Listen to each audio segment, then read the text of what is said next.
I watched a video on YouTube the other day on Andrew Huberman's channel that suggested that if you can convince yourself that what you like about doing a thing is not the reward, but the actual effort that gets you to the reward, then you can excel at anything. Getting good at something is hard, and sometimes I think we watch these people that are experts and get inspired and soon realize how far behind we are from them and give up.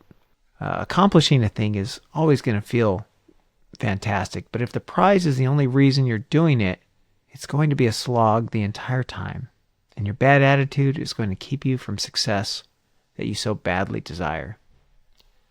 I can't remember where I read this, but there was a book I read that said Olympic swimmers actually loved practicing.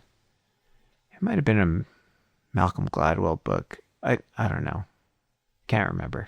I wish I could. I would say it if I remembered. But to them, the practice itself was extremely satisfying. Where in contrast, the same book said that when these people reached the highest levels of achievement, like in the case of these Olympic swimmers, a gold medal, they often would get a kind of low after the fact. There's a kind of emptiness to having dedicated your life to a goal that gets accomplished without having another goal to replace it. The prize put meaning behind the effort, but if they could have just enjoyed the effort without the prize, then maybe they wouldn't have been left with such a gap in their lives. The reward is really not good enough to sustain us. I learned a while back that I could not do something well if I did not enjoy it. Falling in love with the process, not the product, has made many of my endeavors become easy and even fun. Things you're good at are and will almost always be the things that you're interested in, because what you're interested in is what you will spend time doing. In the same video that I mentioned earlier, it talked about how little children like to draw and color, but when you start giving them a reward for doing it and suddenly take that reward away, they'll stop coloring for fun. I think we're kind of wired to work. Nobody really sits and does nothing, and if they do seem to be doing nothing, then they're probably thinking or imagining something. But even the most thoughtful of us will find something to do. Even the laziest of us don't typically sit idle for very long. We're more likely to find some kind of entertainment, which I think I'd also refer to as enjoyable work. For most of us today, our phones are the main provider of that work/entertainment. We're provided unlimited content to analyze and comprehend. It takes focus and effort to scroll through social posts. It takes effort to get through a game. It also takes effort to go boating, or to play a board game, or to go to the beach, or to play catch.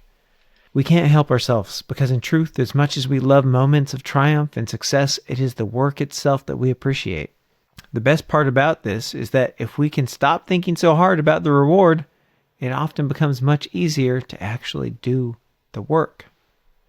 Another thing I learned about myself not too long ago was that I can more or less enjoy just about any activity, especially if it involves doing it with other people.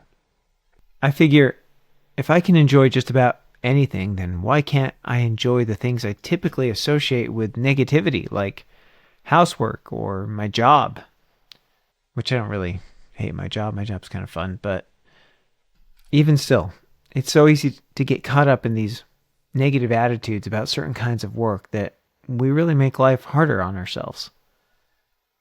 I know several women that are married to men that are more than capable of providing for these women's every need. They don't need to work, but they still do. I think they do it simply because they like the work, and getting paid for it is more of like a happy side effect for them. Those people are happy simply because they have learned to find joy in the work and not the results. I didn't start making much progress myself going to the gym until I realized that I actually liked going to the gym, regardless of whether or not I ended up with bigger muscles. I love that I'm stronger and that I look better than I did. But that's just a side effect of the fact that I've grown to enjoy the gym. Sometimes we get lost in the quest to do something that we love when more often than we think we can find a way to love what we are already doing. There's an old movie that I like called Pollyanna, if you're familiar with it. I hated it as a child because my mom would make us watch it, and the protagonist, Pollyanna, is a persistent optimist, and that was annoying to me. And it was kind of dorky, I thought. But I've grown to appreciate that attitude as I've gotten older. There's a line that I particularly love in that movie where Pollyanna says to a woman that seems to be determined to stay unhappy. She says, "When you look for the bad, expecting it, you will get it. When you know you will find good, you will get that." We spend so much time reinforcing our internal beliefs about how bad work is that it can become all but unbearable.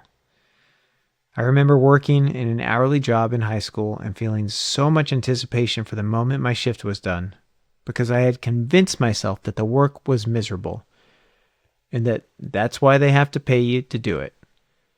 It certainly wasn't anything to get excited about, but I robbed myself of some amount of contentment and happiness by telling myself that I could not be happy doing that work.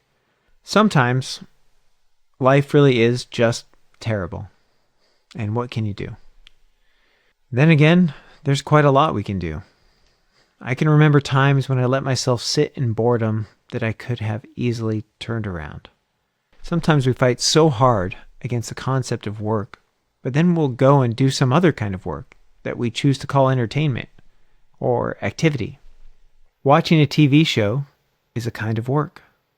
Scrolling on your phone is a kind of work. Sitting alone in thought is a kind of work. Sitting alone in meditation, trying to not think, is a whole ton of work. Going out to eat is work. Talking to friends is a kind of work. Absolutely everything we do in life is work. We may like some work more than others, but most work is not ultimately that different. All work involves your mind trying to accomplish something, even if it is as simple as trying to understand what your friend is saying to you. I think I put this line in another episode recently, but I can't recall, so forgive me if I've repeated myself here. But in the movie Mary Poppins is trying to get two young children to clean their room. As she's helping them along, she says, "In every job that must be done, there is an element of fun."